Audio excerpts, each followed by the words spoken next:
Good morning and good evening, ladies and gentlemen. Thank you for standing by to welcome the Tuanche Limited Third Quarter 2020 Earnings Conference Call. At this time, all participants are in a listen-only mode. After prepared remarks by the management team, there will be a question-and-answer session. Today's conference call is being recorded. I would now like to turn the call over to your host today, Ms. Cynthia Tan, IR Director of the company. Please go ahead, ma'am. Hello, everyone, and welcome to Tuanche Third Quarter 2020 Earnings Conference Call. We have released our earnings results earlier today, and it is now available on our IR website, as well as on Newswire services. Before we continue, please note that the discussion today will contain forward-looking statements made under the Safe Harbor provision of the U.S. Private Securities Litigation Reform Act of 1995. Forward-looking statements involve inherent risks and uncertainties. As such, our future results may be materially different from the views expressed today.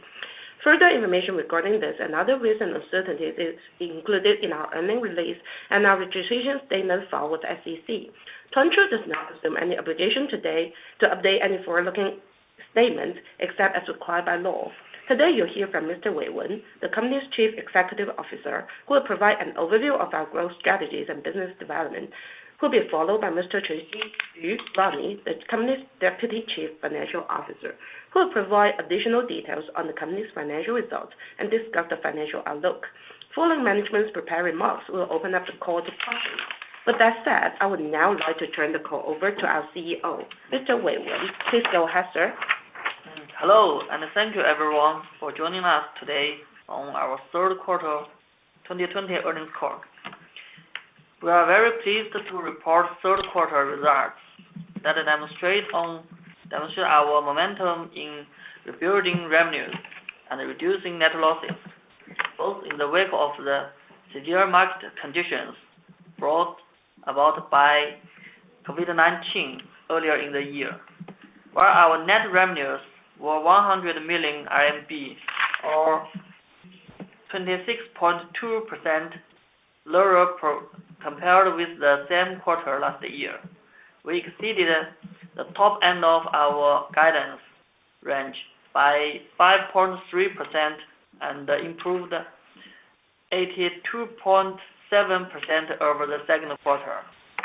This was primarily driven by a recovery in offline marketing services as the gradual resumption of our offline auto shows that began in May is making steady progress. In addition to the sequential quarter-over-quarter recovery of revenue, we further executed on our rigorous cost containment measures, mitigating our net loss attributable to the company's shareholders to 41.2 million RMB, compared with 46.8 million RMB in the same quarter last year. Let's take a closer look at the third quarter performance of our business segments, while also providing additional detail on our strategic and operational priorities. First, our offline marketing services. As we have discussed on our second quarter earnings call, as the COVID-19 pandemic became increasingly under control in China, we started to progressively resume our offline events in late May, while keeping in accordance with all local and national regulatory guidelines on COVID-19 prevention and control. We organized 152 auto shows in 107 cities in the third quarter, compared with 212 auto shows in 150 cities in the same period of 2019, but improving from 61 auto shows across 56 cities in the second quarter. As a result, we delivered 82.6 million RMB in net revenues generated from auto shows, down 33.2% year-over-year, but increasing 147.6% quarter-over-quarter. Our quarterly number of special promotion events decreased by 66.7% to 64 from 192 in the third quarter last year, while its revenue declined 67.1% year-over-year. As we resumed our operations, auto sales in China also rebounded. In the third quarter, China's auto retail sales increased 7.9% year-over-year, which was the first quarter of year-over-year sales growth in 2 years, as a broad economic recovery bolstered consumer confidence.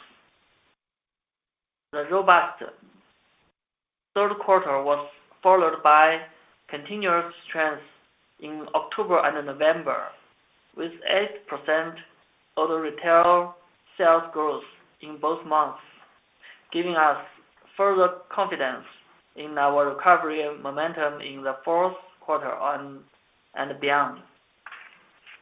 Strategically, for offline marketing services, we will continue to focus on generating higher ROIs. We are also further leveraging our deep insights in automotive transactions and have developed customized and targeted special promotional events for each auto dealer and OEM. Next, let me move on to our growth initiatives in virtual dealership and online marketing services. Our revenues from virtual dealership, online marketing services, and others reached 15.4 million RMB, increasing 160.9% year-over-year. This was primarily driven by successful online promotion events that were held during the quarter. Our strategic collaboration with Baidu Youjia and WeBank, and the revenues generated from our acquisition of Longye International Limited in January 2020.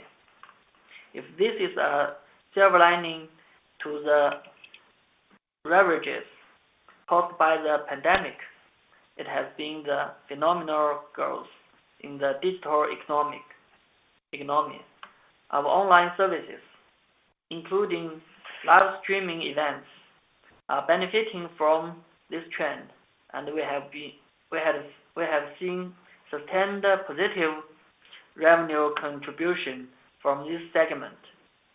A key factor in this success has been the collaborative partnerships we've established with Tmall and Baidu Youjia, the auto segment of the giant Baidu portal.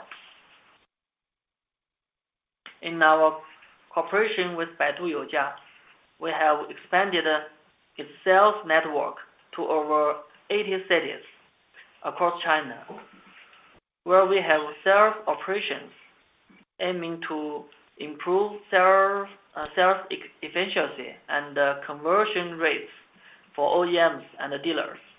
We have also made solid progress in live streaming promotional events as we look to accelerate the full digitalization of automotive marketing with online retail platform partnerships, such as the one we have with Tmall. Through these engagements, we not only become an integral part of the ecosystems that contribute value through strong OEM and dealer relationships, but we also gain significant exposure for our own events through their extensive reach, as well as gain valuable user data and insight. In further developing our digital offerings within the area of automotive marketing, we see a clear and defined pathway to increasing opportunities that play to our strengths in multi-channeled automotive transaction facilitation. Core to our value proposition is assisting automotive OEMs and dealers in optimizing their marketing efforts, user acquisition strategies, and conversion rates in order to create a shopping and buying experience for customers that is smooth, natural, and effortless. With the multitude of dynamic forces that are now rapidly reshaping the industry, we are confident that drawing on our years of honed expertise and executing on our multi-pronged strategies will position us to deliver sustained shareholder value in the long term. Now I will turn this call over to Chen, our Deputy CFO, for a closer look at our financial performance in the third quarter. Thank you, Mr. Wen. Hello, everyone. Thank you for joining us. As our CEO, Mr. Wen, just mentioned, against the backdrop of a recovering consumer market, we're pleased with the recovery in our top-line revenues versus the second quarter and the moderation in the year-over-year decrease, which was supported by growing offline market activities and the robust performance of our online segments. Maintaining the strength in the prior quarter, net revenues from virtual dealership, online marketing services, and others grew 160.9% year-over-year. Furthermore, we continue to execute rigorous cost and expense control measures. By doing so, we were able to register an increased gross margin of 72.1% and a reduction of total operating expenses by 21.4% year-over-year, leading to a bottom line improvement. As we look ahead to the end of the year, we are building on this performance momentum and further strengthening the service capabilities that serve as the foundation of our unique omni-channel platform. We have a solid foundation to capture long-term prospects in the changing industry and provide real benefits to all in our value chain. Now, I would like to walk through our third quarter 2020 financial results. Before I start, please note that all numbers stated in my following remarks are in RMB terms, unless otherwise noted. Our total revenues in the third quarter were 100 million RMB, decreasing 26.2% from 135.6 million RMB in the same period last year. This was a result of the continued adverse impact of the COVID-19 pandemic. The decrease was partially offset by the year-over-year revenue growth of virtual dealerships, online marketing services, and others. Compared with the second quarter of this year, total revenues increased by 82.7% as our offline services recovered and our online services maintained solid performance. As we progressively resumed our offline auto shows, our offline marketing services revenues generated from these auto shows decreased by 33.2% to 82.6 million RMB from 123.6 million RMB in the third quarter of 2019. The offline marketing services revenues generated from auto shows increased by 147.6% over the second quarter of 2020 of 33.4 million RMB. Revenues generated from special promotion events in the third quarter of 2020 were 2.0 million RMB compared with 6.0 million RMB in the third quarter of 2019 and 1.5 million RMB in the second quarter of 2020. Revenues from our virtual dealership, online marketing services, and others increased by 160.9% to 4 million RMB during the quarter, compared with 5.9 million RMB in the third quarter 2019. Primarily due to our continuous expansion of our online marketing services, including live streaming promotion events and collaboration with Baidu Youjia and WeBank. The year-over-year growth was also helped by revenue generated from a completed acquisition of Longye International Limited in January 2020.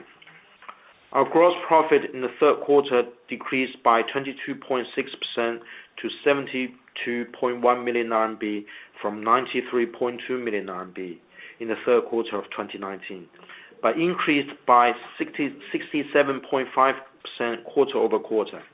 Our gross margin increased to 72.1% from 68.7% in the same period last year, primarily due to the change in the revenue mix.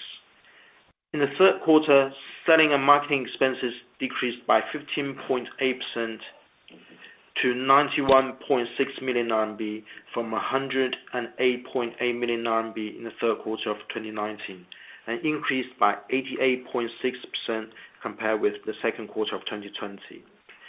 As our operations continue to recover, the year-over-year decrease was primarily due to the decrease in promotion expenses and staff compensation expenses as a result of cost control measures taken by the company and reduced number of offline events.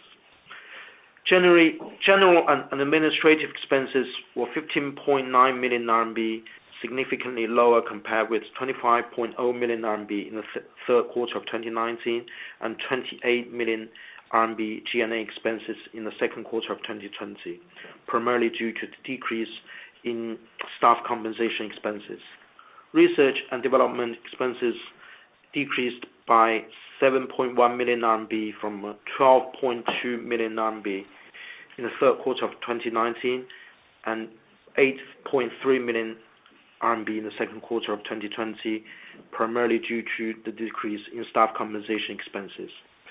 Our loss from continuing operations was 42.6 million RMB in the third quarter, lower compared with 52.8 million RMB in the same period last year, and slightly higher compared with 41.8 million RMB in the second quarter of 2020, respectively.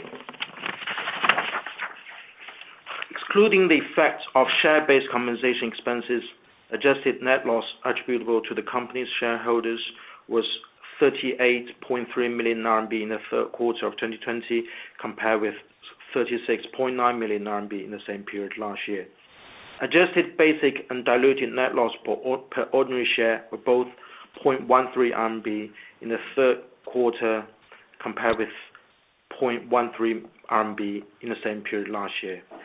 Adjusted EBITDA was a loss of 37 million RMB in the third quarter, compared with a loss of 37.9 million RMB in the same period last year. Now turning to our balance sheet. At the end of third quarter 2020, we had cash and cash equivalents, time deposits, and short-term investments of 183.0 million RMB. For the fourth quarter of 2020, we expect our net revenues to be between approximately 145 million RMB and 155 million RMB, representing an year-over-year approximate decrease of 20.7% to 15.2%. This is primarily attributable to the estimated declining number of offline events that is expected to be held in the fourth quarter of 2020 due to the COVID-19 pandemic. This forecast reflects the company's current and preliminary views on the market and operational conditions, as well as the influence of the COVID-19 pandemic, which are all subject to change. This concludes our prepared remarks for today. Operator, we are now ready to take questions. Thank you. Thank you. We will now begin the question and answer session. To ask a question, you may press star then one on your touchtone phone. If you're using a speakerphone, please pick up your handset before pressing the keys. To withdraw your question, please press star then two. For the benefit of all participants on today's call, if you wish to ask your question to management in Chinese, please immediately repeat your question in English. We will pause momentarily to assemble our roster. The first question today comes from Jack Vander Rode with Maxim Group. Please go ahead. Hi, good evening to you guys, and good morning for me. Thanks for taking my questions. I'll start with just hoping you could provide some perspective on what you're seeing in terms of consumer purchase appetite for big ticket items such as new cars, and then just an update on the overall financial health of your various auto partners and virtual dealers and easy home stores. Just a general update there from the financial health and appetite from consumers. Thank you. Yeah, nice to meet you again, Jack. And let me translate the questions first. 他在问我们的那个第一个是消费者对于这种汽车这种大件商品现在的一个消费的一个需求和一个意愿现在大概是什么样子的。然后第二个问题是我们的合作伙伴他们的一些财务状况、财务的健康状况是什么样子的。先第一个问题吧。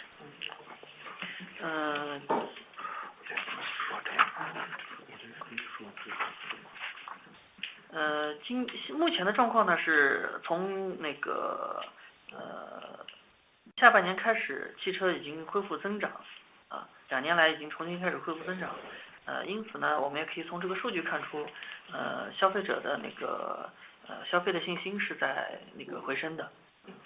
We can identify a rebound, a strong recovery of the consumers' confidence in the big ticket items consumptions like autos, and this can be reflected by some market data we observe right now. 目前的这个增长跟国家的宏观经济增长也是同步的，然后呢，这样消费者的消费心理其实也是受这个国家宏观经济的一个正向的影响。The auto market is recovering just at the same speed as the macro market, and the consumer confidence is recovering at the same time. 而且这个增长不是一个单月的增长，是持续的。And this recovery is a continuous trend, except and rather not a short-term momentum. 目前我们的合作伙伴主要是 OEM 和那个 dealer， 他们整体上在向好的那个方向发展。整体的那个经营是有所改观。Our major operation partners are the OEMs and dealers, and from our knowledge, their situation is continuing improving throughout this few quarters throughout 2020.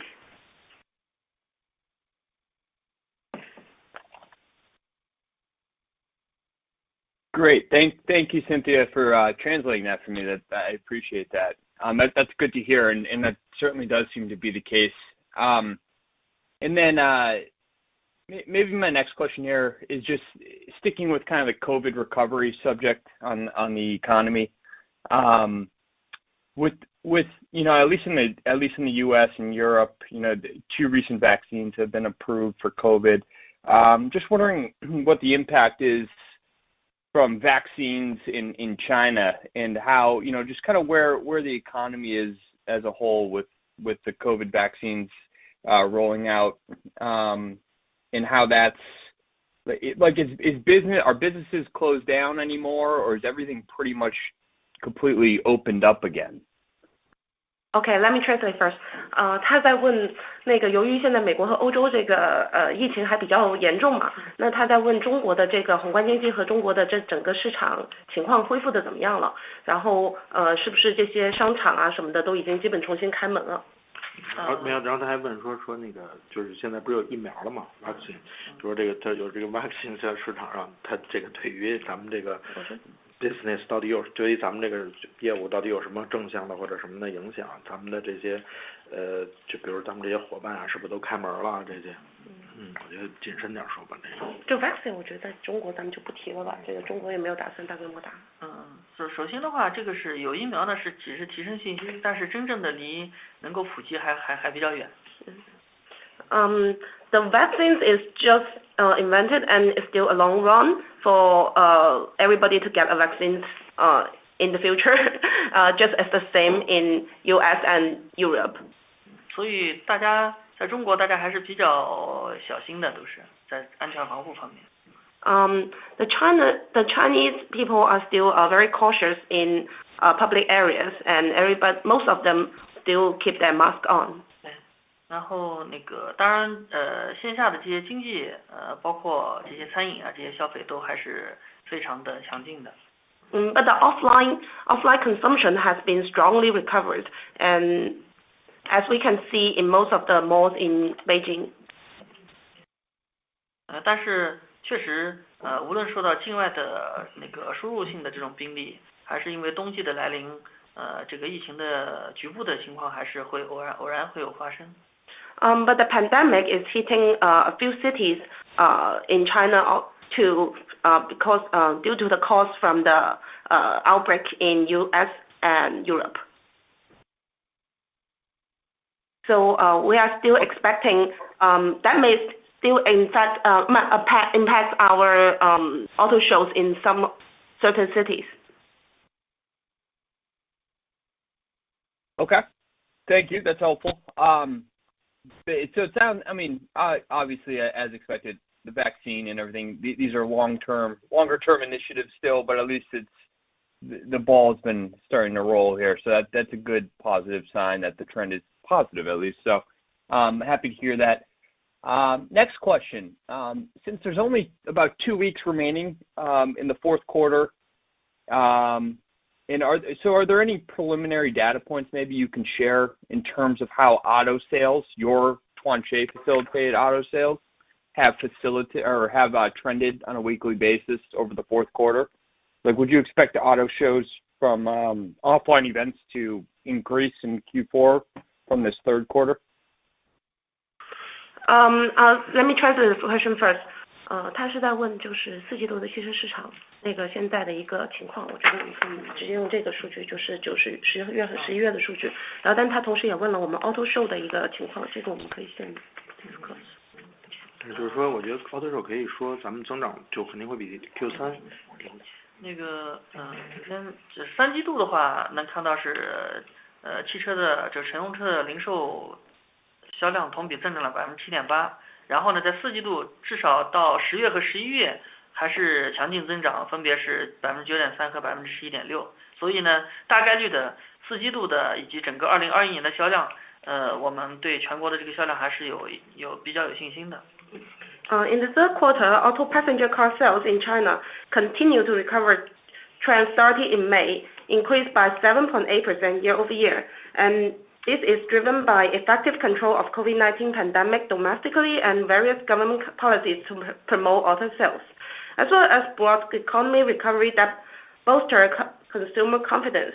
The robust third quarter was followed by continuous strength in October and November, with a 9.3% and 11.6% auto passenger car sales growth respectively.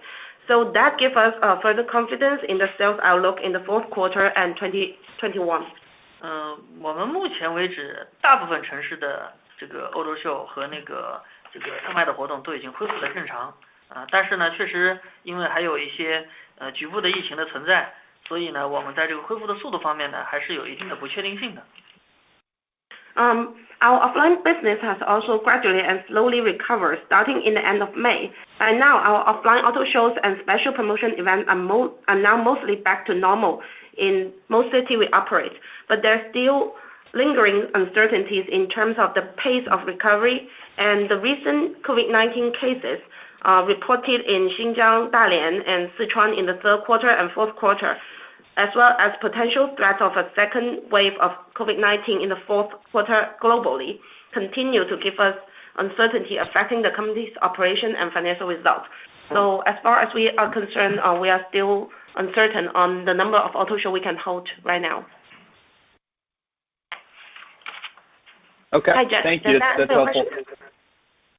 Yes, that's great. And then I guess just one more question from me. Another update I kind of found interesting that you guys provided in your numbers from the press release was the number of cities that Tuanche has sales operations in. That number slightly declined Q over Q. from relative to the Q2 level. It was a slight decline, but it sounds like this may have been somewhat intentional. So I'm wondering if that is correct. And then, are you exiting certain areas that maybe because they have less potential positive ROI? Let me translate the question first. 他注意到我们的这个城市，然后是就是三季度。那个我们现在在全国这些覆盖的城市里边，对那些比较高的 ROI 的这些运营优秀的城市呢，我们继续的都是保留。然后呢，但是因为受到疫情的影响，确实也有一小部分城市呢，它的那个运营的这个情况不尽如人意的会给公司可能造成拖累的呢，我们更多的是以线上的业务来替代。That is a great question. Regarding to the cities we operated, we have, as you can observe, we have maintained those cities with higher ROIs and higher frequencies in auto shows. And then for those more remote cities with lower ROIs and maybe even lead to a loss when holding long-term auto shows, we would turn to new online auto shows and online special promotion events to cover those areas, and that would be a more cost-effective way. Does that answer your question? Interesting.